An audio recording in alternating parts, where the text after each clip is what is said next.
kell on 6 hommikul, ärkad üles, kandideerid tööle ja saad juba enne kohvi valmis saamist eitava vastuse.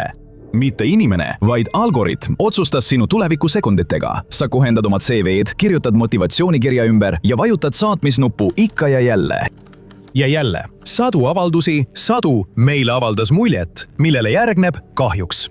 Alguses süüdistad ennast. Võib-olla pole sa piisavalt hea. Aga mis siis, kui probleem polegi sinus? Mis siis, kui süsteem filtreerib sind välja, enne kui keegi su nimegi näeb? Sest esimese töökoha leidmine pole lihtsalt raske, see on põhimõtteliselt katki. Mina olen Josh ja tänases saates The Infographic Show selgitame, miks algtaseme töökoht on surnud. Miljonid inimesed avavad ühe eitava vastuse teise järel ja mõistavad karmilt tõde. Asi pole hariduses. Asi pole vanuses, soovitud palgas, asukohas ega kultuuris. Selle asemel on neist saanud kogemusparadoksi ohvrid. Ettevõtted ei hooli koolist. Nad tahavad aega ja nad tahavad seda 3–5 aastat. Siin peitubki paradoks. Algtaseme töökoht ei ole definitsiooni järgi keskastme töökoht. See on klassikaline nõiaring.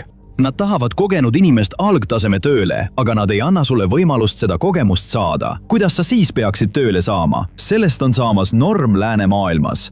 Praegused andmed näitavad, et Ameerika Ühendriikides soovib umbes 60% algtaseme tööpakkumistest IT, turundus või finantssektoris mitmeaastast kogemust, kuid nad ei ole valmis kedagi välja koolitama.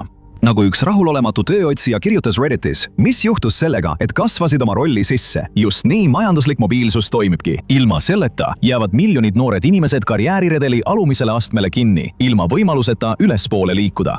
20 aastat tagasi oli majanduslik mobiilsus mõistetav, aga 20 aastat on pikk aeg ja palju on muutunud. Rohkem kui kunagi varem mõtlevad värbamisjuhid nüüd riskile, kui nad loevad sinu avaldusi, või tõenäolisemalt, kui nende tehisintellektisüsteemid loevad sinu avaldusi. Nad ei mõtle koolitamisele. Nad hindavad sinu sobivust, kui kiiresti sa suudad midagi teha, et nende kasumit suurendada. Nad otsivad ideaalset kandidaati. Liiga noor ja vähese kogemusega tähendab kõrget riski. Liiga vana, liiga palju kogemusi, siis oled liiga kallis, liiga meeleheitel või liiga kangekaelne. Nagu üks inimene kirjutas Redditis, sa ei saa siin kuidagi võita. Ideaalis otsivad ettevõtted noori, kogenud, aga mitte liiga kogenud töötajaid, keda saab kohe tööle rakendada. Nagu üks värbamisspetsialist intervjuus ütles, peavad töötajad nüüd kohe täiskäigul alustama. Teisisõnu, tööredeli esimene aste on ära võetud. See hõõgub praegu progressi lõkkes. Ja see ei ole ainult Ameerika Ühendriikides. Suurbritannias uuris standoutcv.com peaaegu 49 000 kuulutust, mis hõlmasid 43 populaarset algtaseme töökohta. 51,3% neist töökohtades nõudis kogemust, keskmisel 2,7 aastat. Kuidas see üldse võimalik on, kui sa alles alustad? Üks väheseid lahendusi on praktika. Tänapäeval leiavad tudengid end tihti praktikal mitu kuud järjest, mõnikord isegi aasta või rohkem. Nad võtavad mõnikord endale 2 või isegi 3 erinevat ametikohta. Forbesi andmetel on praktikal saadud tulemused palju usaldusväärsemad kui haridus, soovitused või intervjuud, kui ennustada, kuidas keegi hakkama saab algtaseme töökohal. Artiklis öeldi, et värbamisjuhid on, tsiteerin, meeleheitel, et vältida kandidaate, kes paistavad CV-s tugevad, aga tööl osutuvad nõrgaks. Aga kes üldse saab endale lubada tasuta töötamist? Kõigil ei ole turvavõrku. Sellegipoolest oled sa ilma praktikata kinni. 1980-ndatel tegi praktikat vaid 3% ameeriklastest. Täna on see protsent ligi 50%. Ja kui sa teed praktika, siis on tõenäoline, et saad pärast selle töö. Või vähemalt varem oli see nii. Aga mis saab ülejäänud 50%-st? Kuhu nemad sobituvad? Sellepärast on kriitikud nimetanud praktikaid ebaeetilisteks ja ebaõiglasteks. Privileegidega tudengitel, kellel on ressursid, läheb tööotsingutel palju paremini ning asi pole alati intelligentsuses, oskustes ega pühendumuses. Kui sulle meeldib see ülevaade sellest, miks oma esimese töökoha saamine on peaaegu võimatu, siis kindlasti pane like, jaga ja telli kanal. See ei lahenda küll probleemi, aga aitab kanalit. Nii et kui alumine pulk on nüüd eemaldatud ja praktikakohad on üks väheseid viise redelile hüpata, jäävad mõned noored inimesed korporatiivkarjäärist kõrvale. Aga tõsiasi on see, et isegi praktikakohaga pole tänapäeval mingit kindlat garantiid, et saad töö, sest algtaseme töökohad kaovad kiiresti. USA 22–27 aastaste lõpetajate seas on töötuse määr nüüd 5,7%, mis on tunduvalt kõrgem kui üldine 4,4%. Ja 40% neist lõpetajatest, kes töötavad, teevad tööd, mis ei nõua isegi ülikooli kraadi. Praegu ei ole valge krae tööle pürgimine eriti hea mõte, aga olukord läheb veel hullemaks.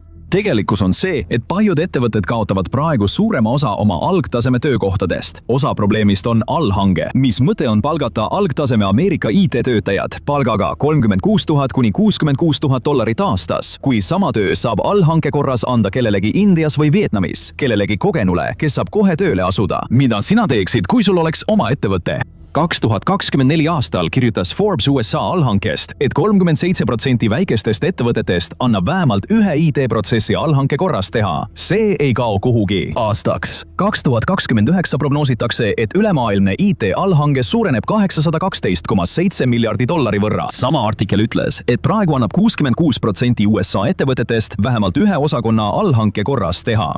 See tähendab, et igal aastal antakse allhanke korras umbes 300 000 Ameerika töökohta. Kui välismaalane oskab hästi inglise keelt ja tal on olemas mõned väga lihtsad tarkvarad, on ta tööks valmis. Oskuslikud, kogenud, töökad, vähenõudlikud aitavad saavutada 24-tunnist tootlikkust. See on sümbiootiline täiuslikkus. Nad võetakse tööle kolmanda osapoole kaudu. Tavaliselt ei kehti nende suhtes isegi USA tööseadused. Nad töötavad teenusepakkuja kohalike reeglite järgi. Aga noorte ameeriklaste jaoks, kes tahavad tööredelil alustada, tähendab allhange suuremat konkurentsi. Globaliseerumine võib küll olla kasulik omanikele ja investoritele, kuid mitte alati lihtsale töötajale. Muidugi võib see tähendada, et tarbijana saad kaupu ja teenuseid odavama hinnaga, kuid paljude jaoks pole see kuigi hea kompromiss. Samas võib väiksemate ettevõtete jaoks olla allhange ellujäämise küsimus.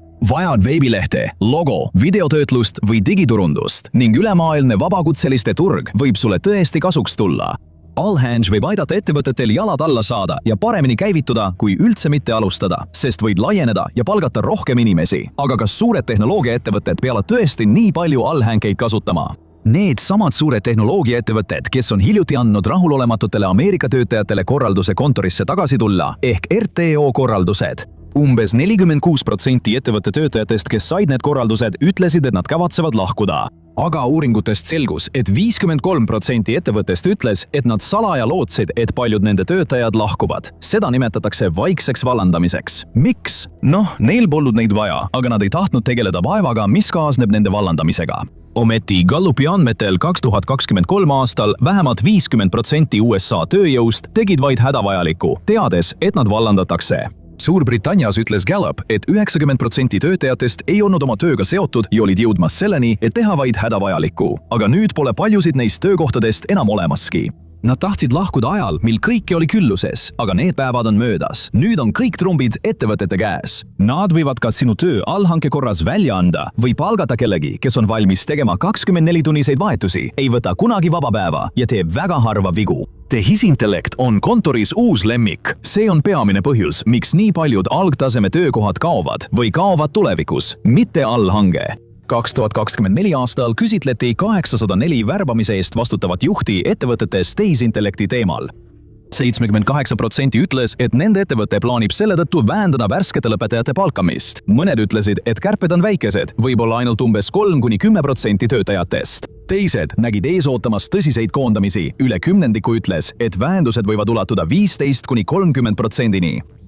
Mõned ütlesid, et see võib olla koguni 30–60%. Milline näeks kontor siis välja? Ja mõned juhid läksid nii kaugele, et arvasid, et võivad kaotada kuni 70% oma töötajatest. Pidage meeles, need olid ennustused, kuid koondamised juba toimuvad. See on tulemas ja see saab olema kole. See on karm reaalsus. Kui sul ei ole tugevaid kriitilise mõtlemise ja probleemi lahendamise oskusi, siis sa konkureerid süsteemidega, mis suudavad juba järjest rohkem algtaseme töid ära teha. Hea uudis on see, et ainult 7% ettevõtetest ütles, et nad pakuvad vähem töökohti kui varem. See oli peamiselt tingitud tehisintellektist, aga ka rahalistel põhjustel. Või seetõttu, et noortesse lõpetajatesse ei usuta piisavalt. Ettevõtted ootavad nüüd oma noortelt töötajatelt palju rohkem. Praktikad hakkavad minevikku jääma. 7 ettevõtet 10 ütlesid, et tehisintellekt suudab praktikandi töö ära teha, nii et miks üldse praktikantidega vaeva näha? Aga nagu sa tead, olid praktikad varem üks võimalus karjääriredelile pääseda.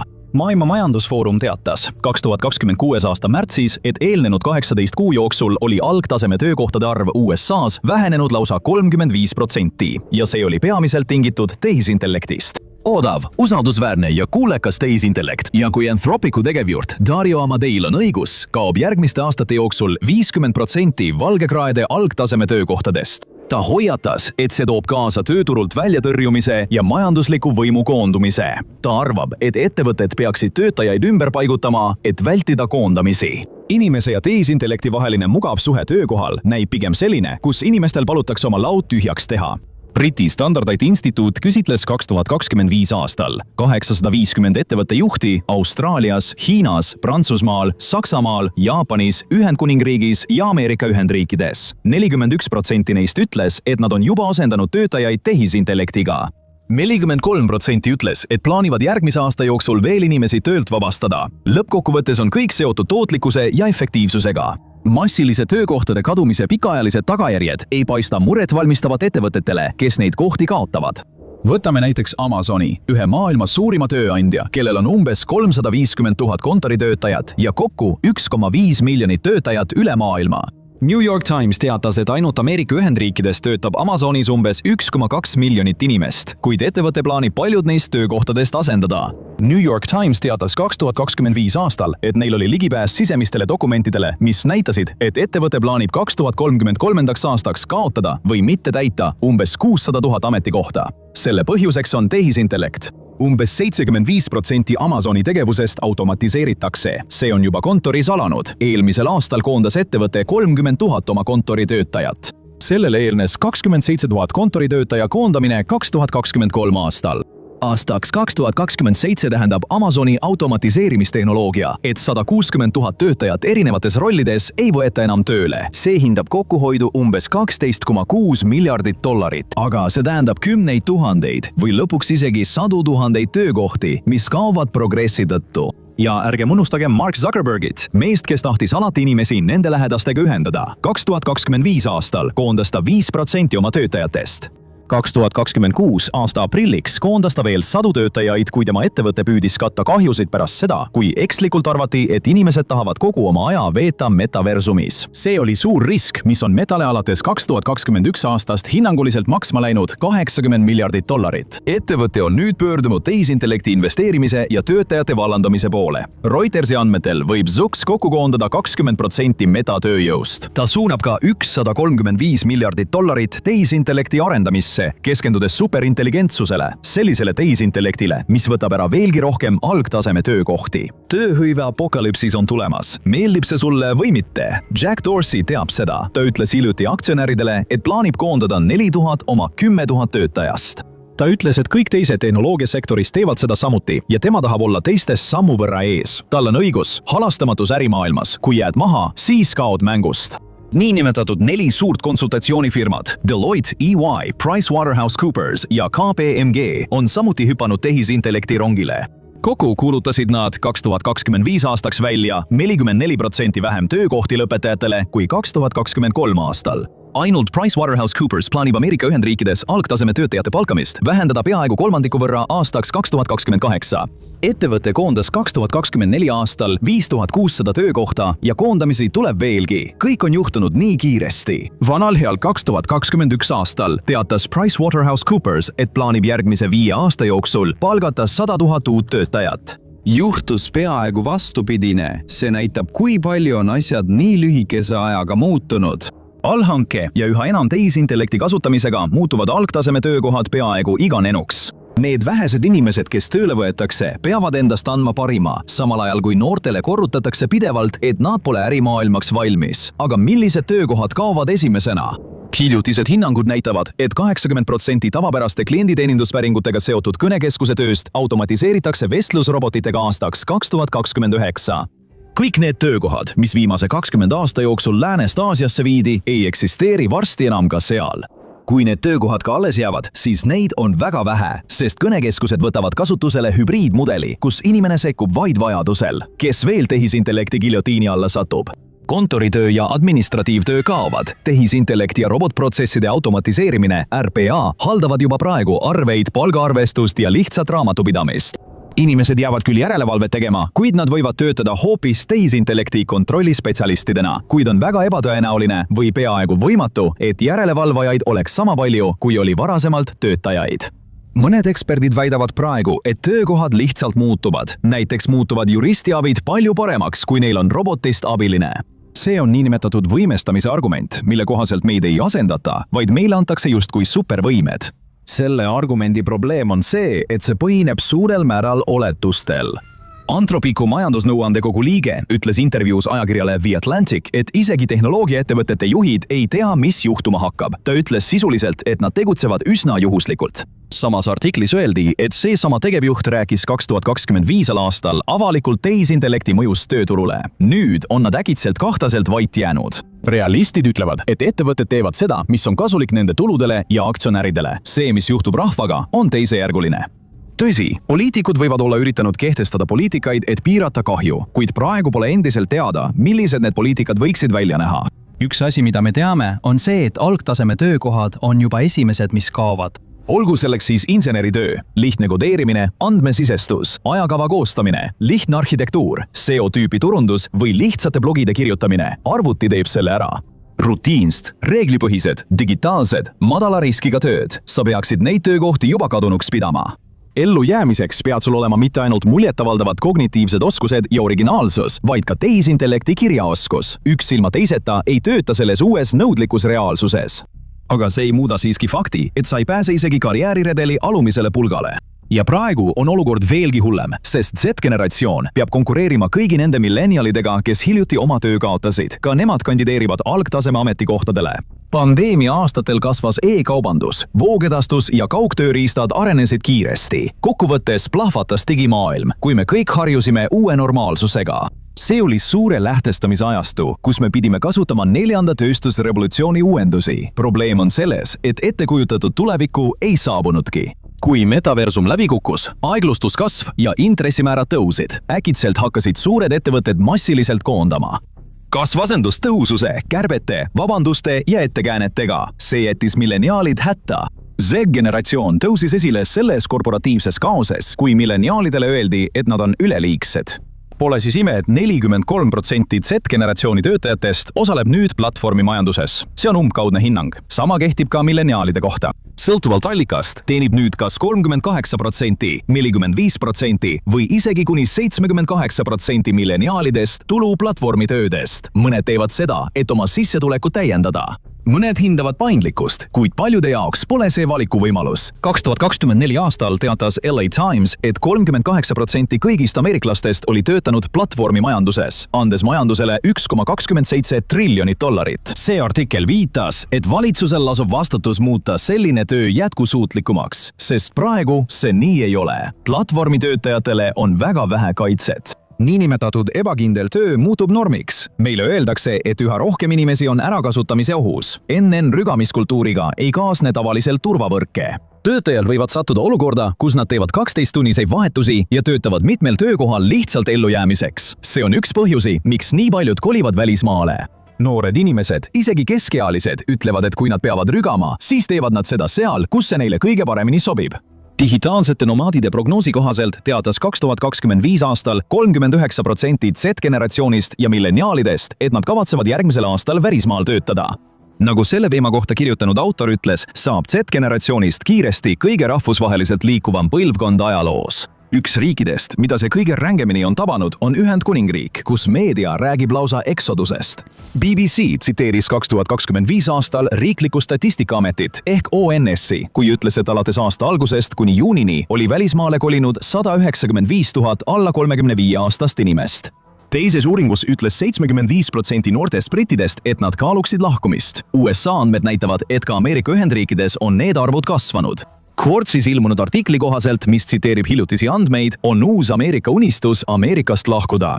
Hiljutine uuring näitas, et 17% ameeriklastest plaanib lahkuda ja veel 5% on juba teel, kõik otsides paremat elukvaliteeti. Üks küsitlus näitas, et Inglismaa on üks peamisi valikuid ning tundub, et Inglismaa võiks neid vajada. Kanada, Itaalia ja Austraalia olid samuti lemmikud. Vietnam, Tai, Indoneesia, Mehhiko, Hispaania ja Portugal on samuti populaarsed kohad diginomaadide jaoks. Nii paljude noorte lahkumine võib viia ajude äravooluni. Valitsustele see võib-olla ei meeldi ning nad võivad hakata teistele riikidele survet avaldama või rõhutama välismaal elamise ohte ja lõkse, kuid need on globaliseerumise tagajärjed. See ongi ellujäämiseks rabelemine, kui suurtes ettevõtetes tasuvad tööd napib. Inimesed lähevad sinna, kus neile pakutakse parimat elu. aga nagu öeldakse, rohi võib mujal palju rohelisem tunduda. elu ilma turvavõrkudeta ja pidevas ebakindluses ei sobi kõigile. Sellest hoolimata kaotavad lääneriigid, eriti USA ja Ühendkuningriik endiselt noori inimesi ning olukord läheb veelgi hullemaks. Üks raport ütles, et 2023 aastal oli umbes 35 miljonit diginomadi, kellest hinnanguliselt 18,1 miljonit olid pärit USA-st. Aastaks 2030 hinnatakse, et neid on juba 60 miljonit. Kui korporatsioonid saaksid ise otsustada, palkaksid nad nii vähe inimesi kui võimalik. Lõppmäng on miljardifirma, millel on juhatus, mõned juhid ja tohutu serveripark tehisintellekti agentidega. Maksimaalne tootlikkus, minimaalsed kulud. See on tulevik. Nad ei vaja sind ja nad ei taha sind. Kui ettevõtted enam inimesi ei vaja, siis kuhu kõik töökohad kadusid? Just, seda me hakkamegi lahkama, miks Ameerika Ühendriikides töökohad otsa saavad. Või klõpsa hoopis sellele videole.